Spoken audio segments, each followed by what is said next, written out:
la ministre de la Santé, des Solidarités et du Travail, Catherine Vautrin, était ce matin sur RMC BFM TV. Elle parle de la réforme de l'assurance chômage qui a été annoncée il y a quelques jours par Gabriel Attal. Bon bah voilà, voyons comment elle défend tout ça, ça va être intéressant. Réduction de la durée d'indemnisation, durcissement des conditions pour être éligible à cette indemnisation, c'est l'une des réformes les plus dures qui ait existé, disent les syndicats. Est-ce que vous assumez ce matin, Catherine Vautrin, de faire passer une sorte de donner une sorte de tour de vis sur l'assurance chômage? Vous savez, je crois qu'on va déjà reprendre les éléments de contexte parce que depuis 2017, une chose a changé, c'est la fin du chômage de masse. Quand Emmanuel Macron est élu président de la République, il y a 10% de taux de chômage et le chômage de masse est endémique. Aujourd'hui, 2024, 2,5 millions de Français ont retrouvé le chemin de l'emploi, ont retrouvé un emploi, ont retrouvé une vie personnelle et professionnelle.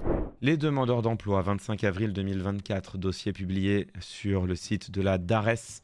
La DARES qui est le service statistique du ministère du Travail, donc qui dépend directement de Catherine Vautrin. On est passé au premier trimestre 2023 de 5 88 000 à 5 124 000. On a donc une augmentation du chômage si on prend le chômage de catégorie A, c'est-à-dire les personnes qui n'ont absolument aucun emploi, ça augmente en effet 2 800 000, on est passé à 2 819 000, 20 000 chômeurs en plus en catégorie A. Déjà l'élément de contexte donné par Catherine Vautrin est un élément trompeur hein, évidemment, puisque le chômage, après avoir, c'est vrai, fortement diminué, encore faut-il regarder quels sont les emplois qui ont été créés, parce que c'est sûr que sortir du chômage pour devenir chauffeur Uber, précaire en auto-entreprise sans la moindre couverture sociale, bon bah t'es plus au chômage. C'est pas vraiment ce qu'on appelle la sécurité de l'emploi, j'ai envie de dire. Le fondement sur lequel Catherine Vautrin bâtit son argumentation est déjà vicié. Vous comprenez bien qu'il était grand temps que le gouvernement travaille, puisque le 8 avril, les partenaires sociaux nous ont fait part de leur non-accord sur le sujet. À partir de là, le gouvernement a repris le dossier avec une logique qui est que le travail doit toujours rémunérer plus que le non-travail. Et donc, ça c'est une fake news. Ça a été débunké à de très multiples reprises, notamment par Mickaël Zemmour, qui a montré combien est-ce que cette phrase est fausse. En France, le travail paye toujours plus que le non-travail, en tout cas à travail équivalent. C'est-à-dire que grosso modo, c'est sûr que si tu exerçais un emploi de cadre très bien payé, que tes allocations de retour à un emploi te permettent de toucher, je sais pas, à 4 000 € de chômage par mois. Forcément, un emploi de plongeur, le travail va moins payer que le non-travail. Mais si on parle à emploi équivalent, le travail paye toujours plus que le non-travail. C'est un argument qu'il rabâche depuis des années et des années, alors que depuis des années et des années, les économistes, et notamment Mickaël Zemmour, disent mais c'est déjà le cas en fait. Ça, on agite des peurs, on agite des fantasmes qui ne correspondent pas à la réalité. En Allemagne, il faut avoir travaillé pendant 12 mois sur les 30 derniers mois pour pouvoir être indemnisé. En France, à partir de ce nouveau décret, il faudra avoir travaillé 8 mois sur les 20 derniers mois. Ouais. C'est pire partout, donc on s'aligne. Alors il faut pas dire ça. Dire ça, c'est se priver du vrai argument, qui consiste à dire, bah en Europe, on est plus généreux que les autres, mais du coup, c'est pas une raison pour s'aligner sur ceux qui sont moins généreux. Ce serait un bon argument.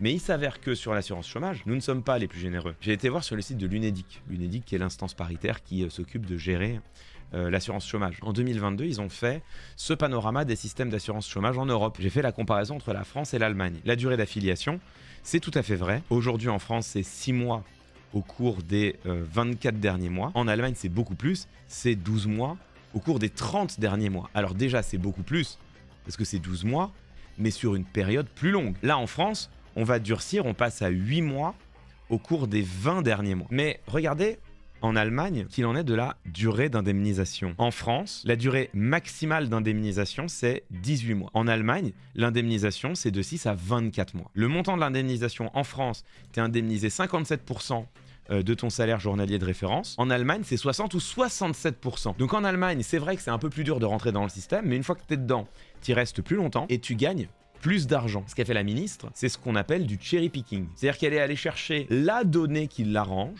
le point qui l'arrange, qui lui permet de dire « nous sommes trop généreux, les autres le sont moins, il faut donc durcir nos conditions ». Alors qu'en fait, quand tu regardes le reste des données, moi je veux bien qu'on s'aligne sur l'Allemagne, à la limite pourquoi pas, mais on s'aligne partout. C'est-à-dire on revient à 24 mois d'indemnisation et on augmente le montant de l'indemnisation jusqu'à 60 voire 67% du salaire de référence. Ah, et là c'est pas la même chose. Aujourd'hui, la France a déjà une assurance chômage qui ne fait pas du tout partie des plus généreuses, qui est plutôt dans la moyenne basse de l'Union européenne. Ce qui permet, par exemple, d'avoir capacité, y compris pour les saisonniers, de faire 2 saisons de 4 mois sur les 20 derniers mois. Donc, alors, Là, elle prend évidemment, là encore, l'exemple qui l'arrange. Un saisonnier qui bosse 2 saisons, 4 mois, il rentre dans notre système, il est indemnisé. Ouais, mais un jeune qui sort d'école, il fait un CDD de 6 mois. Et bien au terme du CDD de 6 mois, il n'est pas indemnisé.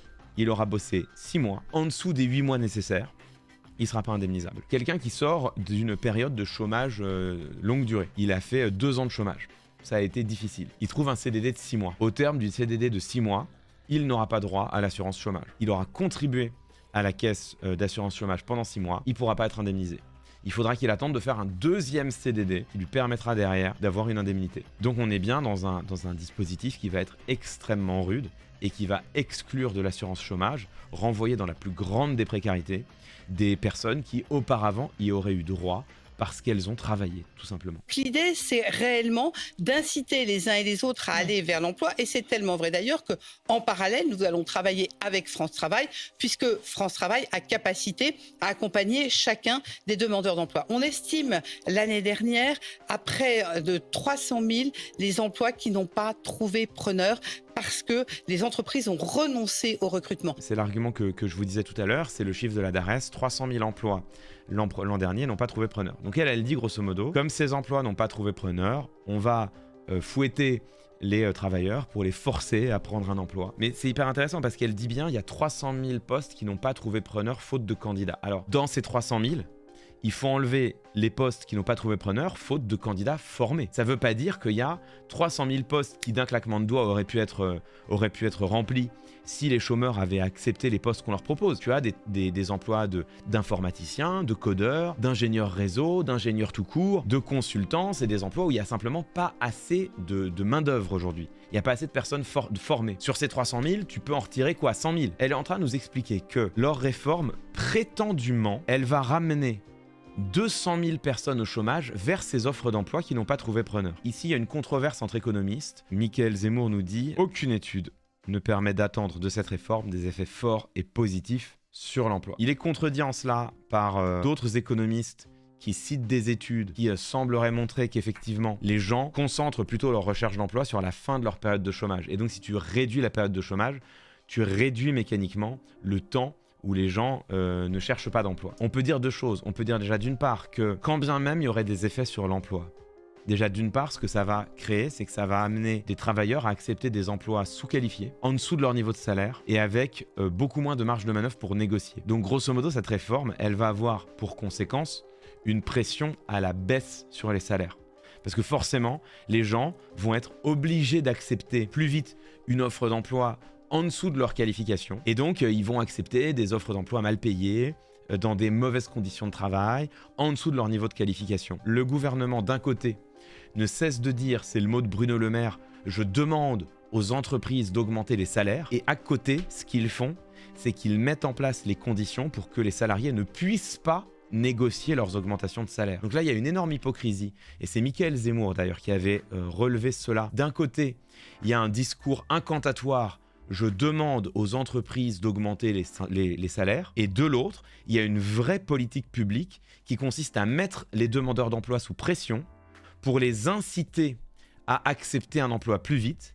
Et donc, ça va créer une tension à la baisse sur les salaires. Donc, il y a un vrai double discours. Quand bien même, du jour au lendemain, tu as 200 000 personnes qui trouvent un emploi. Donc, tu as 200 000 chômeurs en moins. Bravo, ça fait de belles statistiques. Il reste 2 600 000 personnes qui n'ont pas d'emploi et qui vont se faire indemniser moins longtemps, qui auront plus de mal à rentrer dans le système de l'assurance chômage et qui vont donc être envoyés à une plus grande précarité. Ce que je viens de dire là, ça n'est pas idéologique, c'est pas mon opinion, c'est vraiment la réalité des chiffres. Sachant par ailleurs que les comptes de l'assurance chômage sont excédentaires. C'est-à-dire qu'aujourd'hui, l'assurance chômage s'autofinance plus que largement. Nous ne sommes pas en train de rééquilibrer les comptes de l'assurance chômage comme certains veulent nous le faire croire. On est en train de ponctionner de l'argent sur le dos des travailleurs. Quand tu diminues l'indemnisation chômage, ce que tu diminues, c'est les conditions de l'assurance chômage. Je vous rappelle encore une fois que le chômage, c'est un système assurantiel, c'est-à-dire tu payes pour pouvoir bénéficier du chômage le jour où tu es frappé par un malheur de la vie. Tu payes. C'est exactement comme si on vous disait, ta mutuelle santé, en fait, tu vas la payer le même prix, mais par contre, tu seras moins bien indemnisé. C'est exactement ce qui se passe là. Vous toutes et tous dans le chat qui êtes des travailleuses et des travailleurs aujourd'hui, vous payez des cotisations chômage et le service que vous allez bénéficier le jour où potentiellement vous serez au chômage, sera désormais moins important. C'est donc sur votre dos qu'on a fait des économies. Si vous êtes en freelance, de toute façon, vous avez perdu le jeu.